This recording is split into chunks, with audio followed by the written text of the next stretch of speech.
គ្រាន់តែចង់ធ្វើល្បិចបង្ហាញពីវេទមន្តរបស់ខ្លួនថាអាចគេចពីសេចក្តីស្លាប់ប៉ុន្តែគាត់មិននឹកស្មានដល់ថាដោយលោតចូលសមុទ្រជ្រៅតែគេមិនចាប់អារម្មណ៍មិនទាន់បានដឹងថាមានបញ្ហាកើតឡើង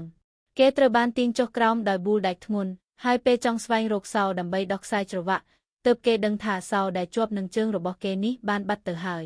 គេព្យាយាមរកសោនៅបាតសមុទ្រដែលពេញទៅដោយថ្មតែដូចជារកំជុលក្នុងសមុទ្រខណៈពេលខ្យល់នៅក្នុងភ្លើដង្ហើមកំពុងអស់ទៅអ្នកមើលនៅលើគិតថានេះគ្រាន់តែជាការសម្ដែងទេគ្មាននរណាចាប់អារម្មណ៍ពីគាត់ឡើយមានតែជំនួយការស្រីម្នាក់បានយល់ថាពេលវេលាឆ្លងហួសហើយចាំបាច់ត្រូវចូលជួយភ្លាមនាងបានលោតចូលសមុទ្រហើយផ្ដល់ខ្យល់ដង្ហើមរបស់នាងឲ្យបុរសនោះមុននឹងស្វែងរកសោសំណាងល្អនាងបានសោយ៉ាងឆាប់រហ័សបុរសនោះបើកសោដោះខ្សែច្រវាក់ហើយហែឡើងទៅលេវិញការសម្ដែងបានជោគជ័យតែជំនួយការនោះជ្រើសរើសឡើងពីទីផ្សេងដើម្បីជៀសវាងការមនុស្សដឹងថាមានបញ្ហាបានកើតឡើងពិតប្រាកដ